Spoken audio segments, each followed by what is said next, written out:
Have you ever wondered how wind turbines run reliably for over 20 years? The key lies in the high-performance gears inside the gearbox.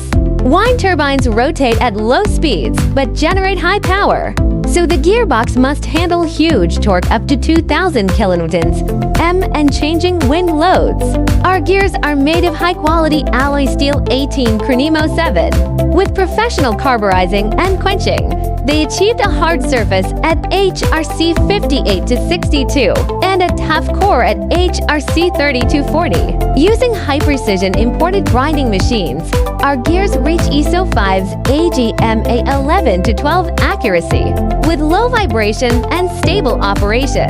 Strict tests including microstructure analysis, fatigue and extreme condition inspections ensure zero defect quality. All these make our gears last more than 120,000 working hours.